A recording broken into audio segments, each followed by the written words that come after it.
All right. Today we want to welcome Dana Dickeson from Absolute Brazilian Jujutsu. I'm Chris Turner. I am Dave Watt. And this is our pilot episode, our pilot podcast. And we are brought to you today by Adam Anderson from A Buyer's Choice Home Inspections. He's a great home inspector. He's a great guy. And our goal today is to talk to Dana about entrepreneurship. He's taken a small jiu-jitsu club, martial arts training academy, and kind of it's blowing up. So, you're doing a great job. It's been pretty exciting. Yeah, my son's been there for 2 years now, I think. 2 years, yep. Yeah, he's loving it. Yep. How did you get going with all this? Why did you decide to So, I mean, the story is long.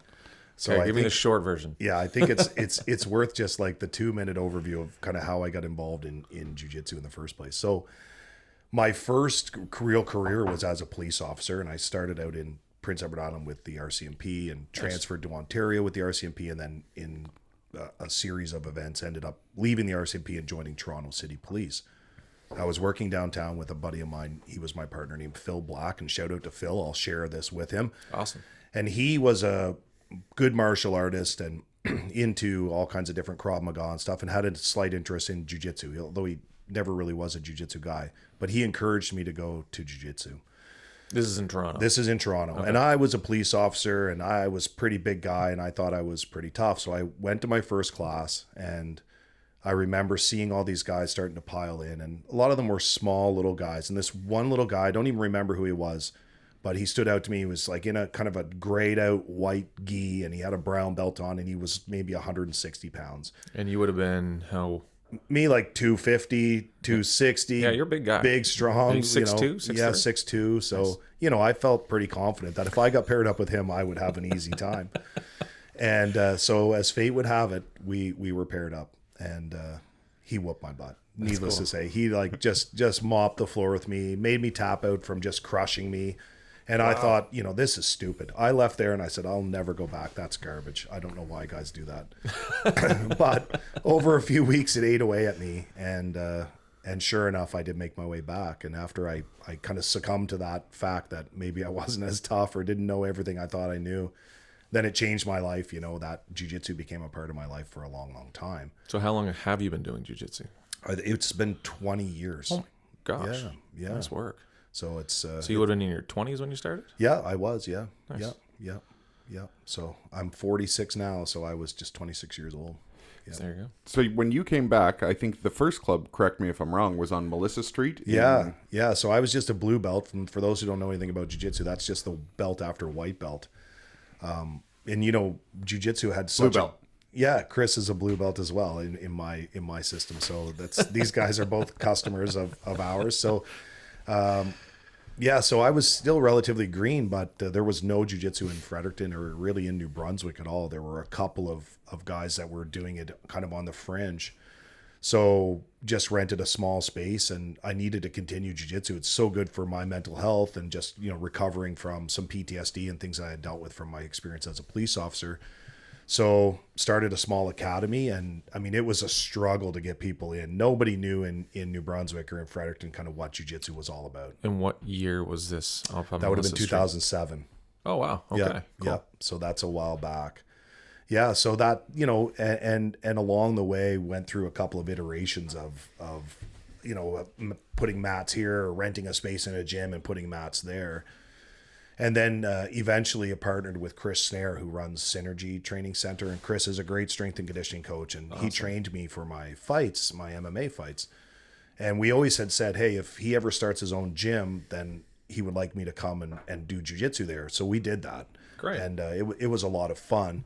And then in 2017, I kind of exited from that business, passed it on to one of my senior students who currently runs Synergy Jiu-Jitsu today. Fantastic. Yeah, and I just was at that point where I had young kids and was trying to get my career off the ground. And at that point, there wasn't really a living to be made in jiu-jitsu. It's a hobby. Mm-hmm. So I took a back seat and just continued to teach and train. But it wasn't until, I think it's been 2.5, almost 3 years ago now that I saw an opportunity with jiu-jitsu growing. I really missed coaching and sort of leading my own team. And there was nothing happening on the north side. And with the north side growing so fast that I decided to hang my own banner again. And that's when Absolute Jiu-Jitsu was born. Nice work. Yeah. That's really good. Yeah. Can't believe it's only been 2.5, 3 years. Yeah. A little less than 3 years. Yeah. Yep. It was, my son was talking to a classmate, and his father had done jujitsu or judo back in the day. Yep. I have to say I'm a little bit ignorant because I didn't know these sports. I knew they existed as a Right. kid. I knew kids in my class that went to these sports, but now that I've kind of experienced from my child joining at the age of 9, he's now 11, and going to tournaments, knowing that there's a whole world, there's a whole culture Yeah. of grappling and body strengthening. I'm really enjoying it, and he's enjoying it. I enjoy enjoying it. He's one of our best students. I mean, he's an jeez. example that we ask others to follow. So I'm not surprised that he's enjoying it. He's always super excited to be there. No, that's really cool. Yeah. Especially since the 2000s, though, with the evolution of the UFC and how that's changed, the entire martial arts world has changed because so many have conformed to different styles to kind of merge in the middle. Yeah, Like- yeah, I would say you're right, and I think that jiu-jitsu is one of the more approachable arts of the MMA scene, right? I mean, not everybody's into getting punched and kicked, and wrestling in Canada anyway is not super accessible. So jiu-jitsu is a way that you can take part in something that you're a fan of, and not have to kick, punch, and get punched and kicked. And, some of that just doesn't appeal to people. Yeah. Well, and it can also be one of the most respectful yet humbling sports, as you mentioned earlier, right? Like I as well, big guy, you know what I mean? Fairly good grappler to start, but then when I go against, I'm going to use John Judo Williams, Right. You know what I mean? Somebody I'm twice his size, and he can just put me in a pretzel and school me, and he's a phenomenal grappler, but super respectful. I feel every time I roll with him, I've learned something. Right? Yeah. Like, and he's just that kind of coach. Without a doubt. I mean, I think one thing that jiu-jitsu does is it sort of shatters, and I know it did for me in the first instance, and does still to this day. It kind of shatters your self-image of how capable you are, because It's a and even- humbling sport. yeah, I see these memes all the time because I get all jiu-jitsu stuff on my social media, and it's like a bodybuilder super jacked up on one side, and then this skinny little kid who's famous for jiu-jitsu on the other, and it always says it's hard to explain to people that this little guy on the right would destroy this big guy on the left. Right. And it's because it really is. And one thing, jiu-jitsu was kind of founded on the principle that leverage and technique will overcome strength and size. So it's a powerful martial art for, everybody. You don't have to be big and athletic to be successful. Honestly, sometimes the most successful people are the thinkers, not the players, right? It's a chess game It is, played it through is. bodily strength. It is. I think It I don't know how really else is. to describe it. I call it aggressive yoga. Yeah, That's been my experience. I've referred to it in the past as involuntary yoga because people bend you in positions you're not agreeing to be in, but that's probably not a great marketing tagline. So as far as the business side of Absolute, how do you feel that's going? Because you just made a big move not too long ago. Yeah. You want to talk about that a little bit? So Absolute, started out in the back of, it was just kind of at the tail end of COVID. So the idea came to me and worked with a couple of friends of mine, and we started just in the back of a local gym. We set up the mats and we started teaching, and really it was a way just to start to kind of express myself again in jiu-jitsu. I was still working in software and had a career that I was focused on. So it was a part-time thing. And we noticed there that we just kind of were running out of space and opportunity to bring more people in, and the interest was high. So, in September 2022, we moved to 582 Nations Crossing up at the roundabout where we are today. And it's amazing because we had 40 students when we moved up there. That the day we started using from the back of the gym, yeah, you from the moved back to of the this gym. location. Yep. Okay. So we had 40 students on like official paper. When we started running this gym software, we registered 40 students. Okay. And today, I just checked before I came here. I was looking at some things. We have 276 students. Holy cow! So Congratulations. it's been an incredible year and a half of growth. Yeah. So, and I don't know exactly why it's working so well. I have some ideas about that, but I think that, timing and opportunity are so important in business, right? Mm-hmm. And this was a great time to do it. Mm-hmm.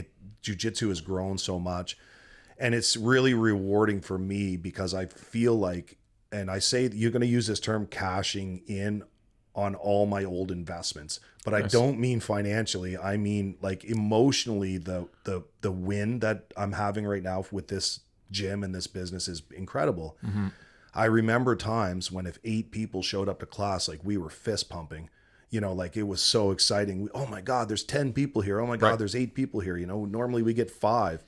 And now, you know, to see the growth and what we're able to achieve and the amount of lives that we're able to touch is just amazing. Because in the end, this business is not about me.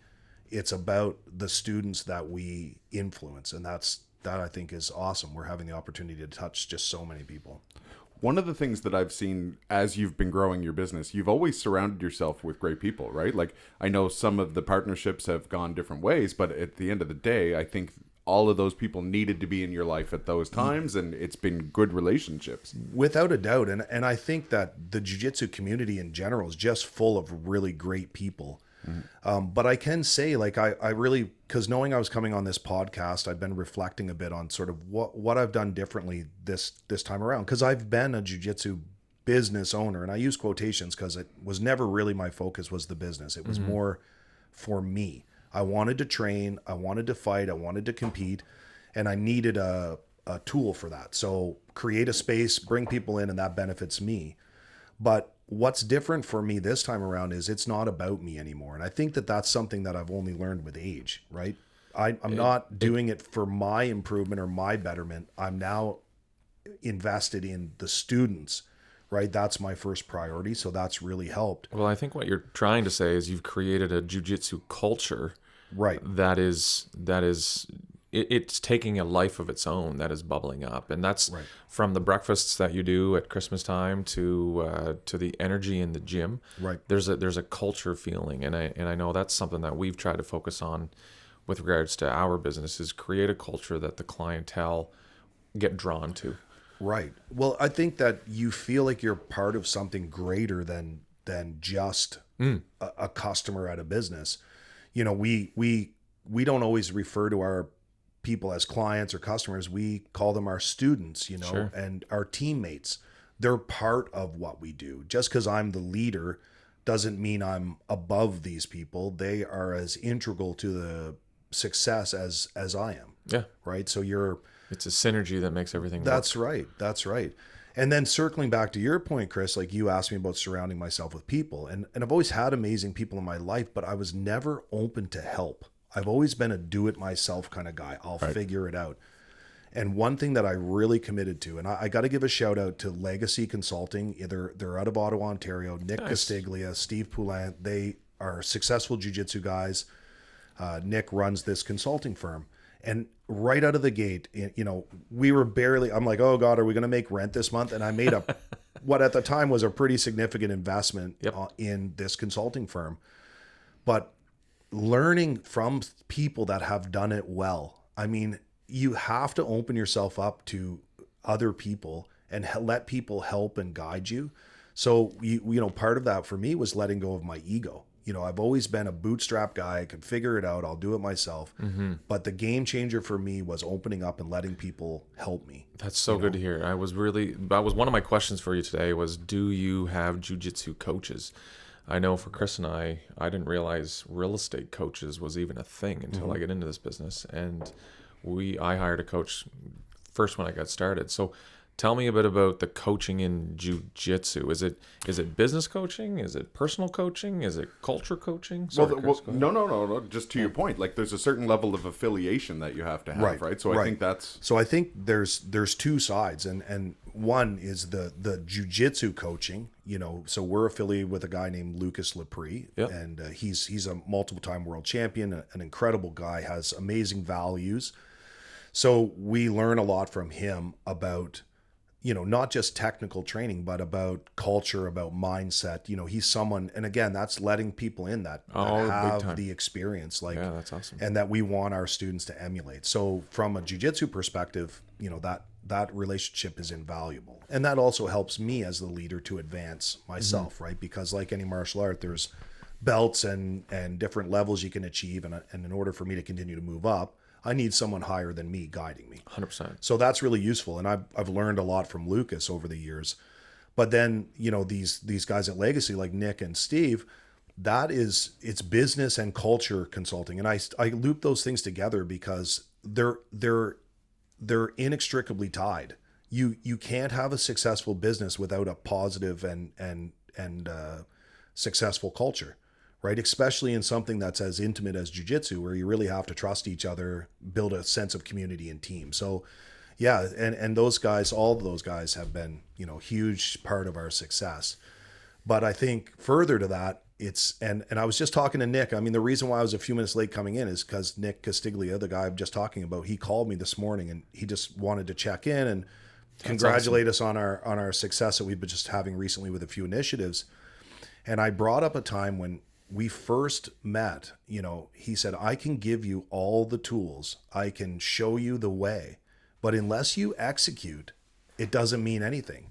And, you know, I think you can lead a horse to water. You can't force it to drink. That's right. Yeah. So, and I used to be so guilty of this, like analysis paralysis. You know, I would see something or have a great idea or what I thought was a great idea. And then I would think about so much of this minutia that I wouldn't just act on it. Wouldn't get to it. Right. And now I see an opportunity. I'm like, okay, go for it. Yep. And it might not be perfect, but take one. Okay. That was 60% good. Mm-hmm. Now, the next time I do it, I can improve from 60 to 80%.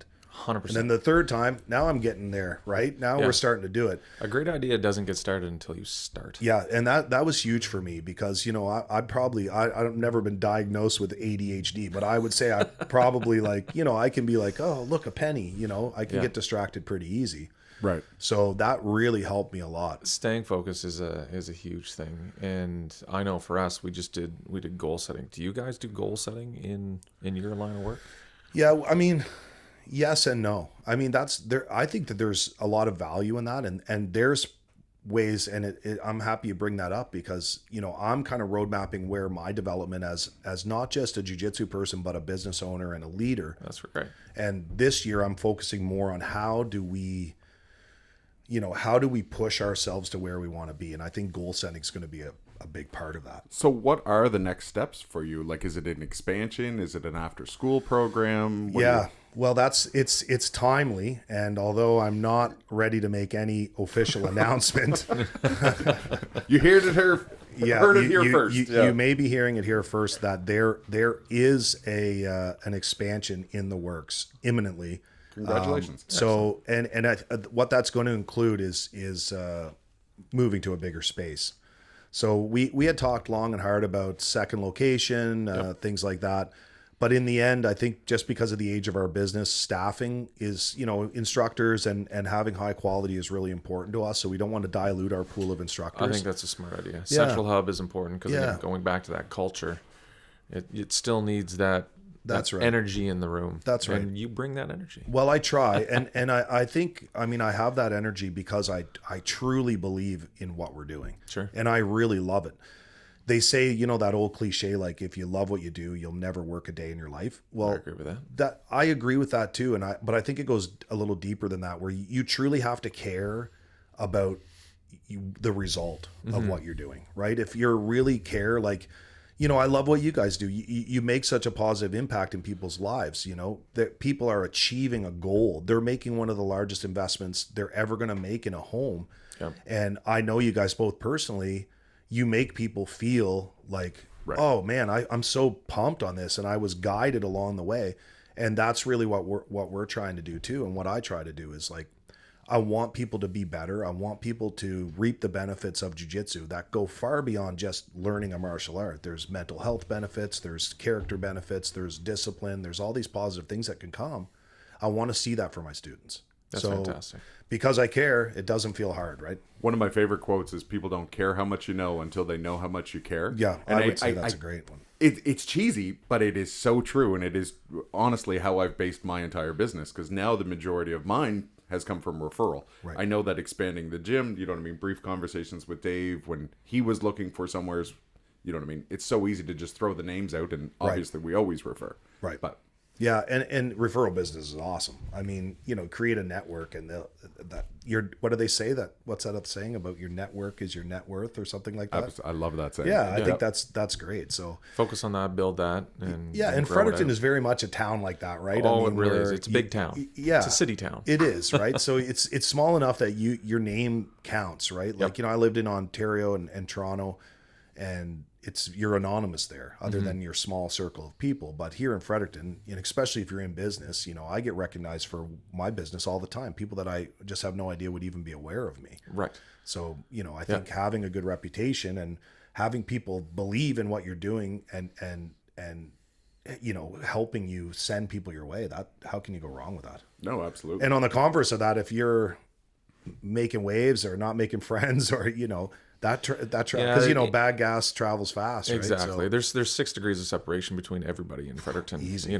We're a town of 60,000 people, and somebody knows somebody that you know. Absolutely. And when you get together with friends or family, and you're just having conversations, what did you do this weekend? Well, jujitsu comes up, or real estate comes up, or entrepreneurship. I like talking business. I enjoy talking business. So it's one of those things that when you're in a group with like-minded people, the conversation just begins. So making sure that there's good things being said in the room is I would say that's the number one focus that we've been doing. Here's an interesting question that I pose to you guys. So, I've experienced this over the last year and a half, especially as the gym grows. You're inevitably going to have those customers that aren't happy for one reason or another with what you do. Mm-hmm. So how do you manage that? How do you guys in your business manage that? Oh, put me on the hot seat, eh? Well, yeah. You've been doing this 2 years longer, so, All right. Look, the number one focus in our industry is to consult people on a transaction that they are making, because it's a livelihood that they're getting into. Right. And how do you keep people happy? You can keep yourself awake at night. You can drive yourself crazy because you feel, I know for us, in the heart of hearts, we're trying to do right by all clients. Right. A client is going to look at a situation how they see it through their eyes. Even though you had the best intentions or the right intentions, they're only going to see it through their eyes. And depending on how they feel, you can't let that get you down. Right. So you can do everything in your power to make it right. I'll never forget when I started, I had a lawyer look at me and say, if you make a mistake, confess, be honest, and then make up for it. I'll never forget the first deal that I did. I missed one line on the contract, and it cost me an $800 tank of oil. Right. And $800 17 years ago, when I had young kids and a big mortgage, and I was starting in real estate, and I didn't have a big client base, that was a lot of money. Right. It still is a lot of money. Like that was a huge deal. So I made right by it. I've kept the client. I've kept them happy, and we've remained, friends and colleagues ever since. So I go back to that first example, but at the end of the day, you could do the best that you can do by what you feel is right. And then it's up to the client at the end of the day whether or not they're going to accept that. Yeah, I like that. And I think that's been my approach too, is like, you have to separate out, owning what you did in the situation, or maybe recognizing how you could have handled it differently, or could I improve a process that will kind of stop this type of thing from happening again? But at the end of the day, you can't control other people's feelings, and you're not responsible for other people's feelings. That's a hard thing. Right? It is. Yeah, it's what do you put on your back until you realize that you can't control another person's emotions? Yeah. All you can do is be honest, upfront, and apologize, because we're human. We all make mistakes. None of us are perfect. I worked for a startup, and my old boss, Tony Perez, who's a great guy, and he's a hard ass for sure. I don't think he'd mind hearing me say that. And I respect the heck out of him for it. He would often talk about firing customers, where someone would be so miserable to deal with, and you would do everything you could to make them happy. Yeah. But sometimes just people that the more you do to make them happy, the less happy they become. And they use that against you. Yeah, that's right. Going back to surround yourself with the right people. That's right. What Chris's point was. That's right. But it's challenging as you grow, right? Because you get all this diverse group of people, and you want to be inclusive, but how do you make sure that, you maintain? For us, I think we let culture lead the way. That's a great point. If you're going to corrupt the culture, then we don't want you to be a part of our business. Yep. Right. And I'm not saying that there's so much room for diversity, because we love what everybody brings. And we have tons of women. We have all different cultures and ethnic backgrounds and demographics. The one thing I've always loved about jiu-jitsu is that, I remember one time years ago looking out on a Friday afternoon and looking at the mats, and there was a doctor, a plumber, a student, a recovering drug addict, this, that. And I thought, where else can you bring this group of people together once they all have their uniform on or their gi on and they're rolling around on the mats together? Doesn't matter what you do outside of the how ring. much money you have, how smart, how none of that really matters. Yeah. And I just think that that's such a powerful thing, and all that diversity adds to the culture. But you do have to watch out for that, the rotten apple, right? Because it can spoil. So I've had a few real estate teams over the years, and one of the things that I did when I made the transition over to the Right Choice Realty with Dave is I started my core values. Like, what is important to me? Who do I want on my team? And you know what I mean? Tried to decide from there as we're moving forward. And I've only worked with phenomenal people. Everybody that was on my team, I love them. Huge respect for them. But you know what I mean? You kind of evolve and you try different things. But you know what I mean? Everybody has to move forward, right? 100%, right? And that's that was it was really challenging for me to leave my group at Synergy. I had started that business, and I had a lot of love, and I still do, for everybody that's there and the leadership there. But I'm like you, it wasn't a decision based on them why I wanted to leave. It was for me. 100%. I needed, and I was missing something, right? That when you're a leader and a coach, you need to be a leader and a coach. Absolutely. It's hard to not be that. So, that's challenging. And again, we can't control other people's feelings, right? People's perspective, and it's hard, but I try to be empathetic with people and say, okay, everybody has their own perspective. So the way I see something might not be the way someone else sees it. And I have to just accept that instead of trying to change them, which I always had tried to do.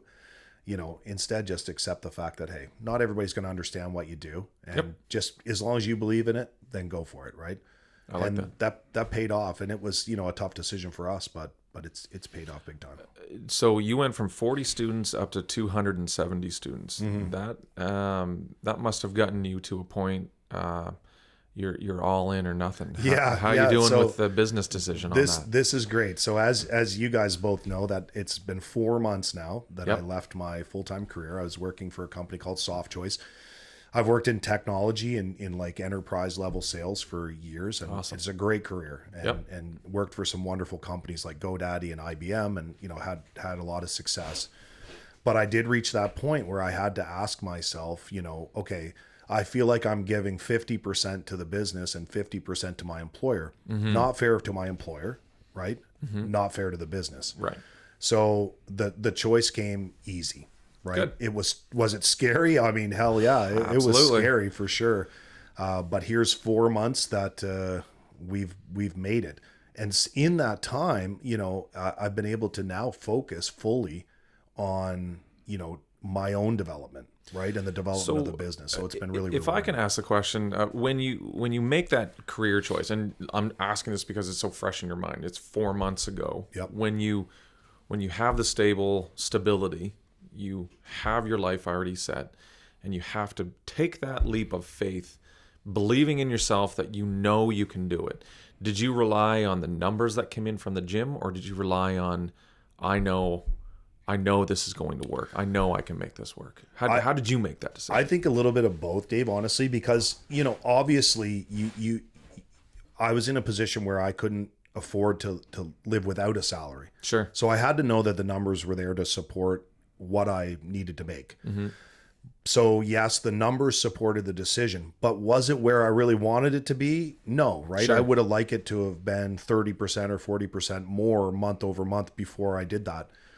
But you reach a point where you're balancing everything and it's starting to tip the wrong way. So I had to decide, okay, now's the time. The numbers are strong enough, and I believe that if I sink myself into this and invest all of my time into doing this, then we're going to get where we need to be. That's awesome. And that's proven true so far, right? Yep, We've absolutely. been able to work on new initiatives. We've just started our new tournament circuit. So East Coast Grappling, which is a new business within our business. And, we're working on some training camps and some summits for the kids. Like, we have some amazing ideas that I don't think I would have been able to kind of flesh out if I was still. Well, you now have Monday to Friday, 9 to 5 to work on the business versus working on the business from 5 to 10 at night. That's right. That's what was going on, right? And then, also I felt like I was too absent from the academy. I wasn't able to be there fully, Right. So now I'm able to really teach more classes, be more available to my students for mentorship and stuff. So that's also helping just our crew in general. And I got to ask a question. I heard Chris asking you, are you getting back on the mats? Are you wrestling or rolling again? I will. I'm Rolling. Rolling? So Sorry, I had just recovered still new to this. from ACL surgery. I had ACL surgery last January. Those suck. I've had 2 of them. Yeah, you I know we talked about that at length when I was getting ready for it, and it did suck, but I learned a lot from it, you know, and I trained hard for the surgery and after the surgery in the weight room, which was really great. So, but now I've been back to like full sparring at jiu-jitsu since October, and I hope to compete again in sometime in 2024. So we'll see. Yeah, I mean, I'm 46 years old. It scares me. I'm 42 not, or 43, and that scares me to. Yeah, it scares me too. Good for you. I tell my students all the time, what's the worst that can happen? But I mean, the last time I competed, I tore my ACL. So, but in don't fairness, take that, folks. You can still go and practice. It was already torn, and it was just holding together by a thread. So, I still have goals around that. That's awesome. But we'll see. So you'd mentioned 2 things, like you being able to instruct more. Now you do have fantastic instructors with John. Am I allowed to say John's name? 100%. John Legoff and Mike Fitz, and many of the other guys, Absolutely. Matthew and Corey Harrison, Matt Garrett, just an amazing crew of people. Yeah, they've been awesome. Yeah, we just actually all went to Mama's Pub last night. I used my $25 gift card that Andy had given me for Christmas, Dave's son, and it was much appreciated. I treated the coaches. So we have some staff, there are actually staff members at the academy, and then we have some volunteer coaches as well. And we just have a great crew of people. So, got to give a big shout out to John Legoff and Corey Harrison. Those 2 guys are like, those guys are the guys, right? And then Matt Garrett and Jaden and who else? I mean, Fitz. Oh my God! I mean, Mike Fitz has been. I don't want to leave anybody out because I don't want to roll with them after. And then my business partner TJ Burke as well. So TJ, TJ and I started out training together. He was training with me doing private lessons, and then he became a part of our academy. Excellent. And he really challenged me and pushed me to make the leap to go big with Absolute. And he's been a huge mentor for me along the way. So big shout out to TJ and a great friend too. So nice guy. Yeah, great guy and a good lawyer too. So if you you find yourself in a jam, call TJ Burke. This podcast is also brought to you by TJ Burke. Well, I would say, look, we're kind of wrapping up, but in closing, if there's any other people out there listening or watching that are looking to make that jump into the whole entrepreneurship game, any advice? Yeah. If you believe in, you have to ask yourself, do I believe in what I'm doing? Do I believe that there is an opportunity for me to make my living doing this? And ask people's opinion, get some guidance, but in the end, to hell with what everyone else says, you have to believe in it yourself. If you believe in it, then go for it. Yep. And what's the worst that can happen? If you fail, the one thing that inspires me is you look at all these millionaires and billionaires, they've all filed for bankruptcy, they've all lost businesses, they've all had terrible investments. So it's not always going to be a home run. Right. You might fail, but go out there and give it your best shot. If you really dig in and believe in what you're doing, then I think you'll be successful. Warren Buffett says that he won't invest in an entrepreneur unless he's already failed 2 businesses. I love that. I think that's great. I haven't heard that. That's fantastic. Yeah. That's good. Anything else, Chris? No, I just want to thank you for joining us today. And it's a blast. I appreciate it. Yeah, Awesome. I'd like to come and back another again. big shout out to Adam Anderson for a Buyer's Choice Home Inspection for sponsoring the podcast today. And thank you, Dana, and Absolute Brazilian Jujutsu for joining us here today. Thank you, guys. Hey, I guess one quick thing. Check us out on social media, Instagram, absolute.bjj, or frederictonbjj.com on the web, and we got lots of great stuff for you guys. Super. And where is the club? The club is at 580 Two Nations Crossing, right there on the north side. We have classes from ages 2 and up. So our youngest student is amazing. 2 years old. We have a 2 to 4 year old group, a 5 to 7 group, onwards and onwards. And our oldest student is 68. Holy So smokes. 2 to 68. So if you're sitting at home wondering, is that something I could possibly do? The answer is Yes. absolutely yes. Wow. That's fantastic. Well, thanks again, Dana. Thanks, guys. All Awesome. right. Bye-bye. Cheers.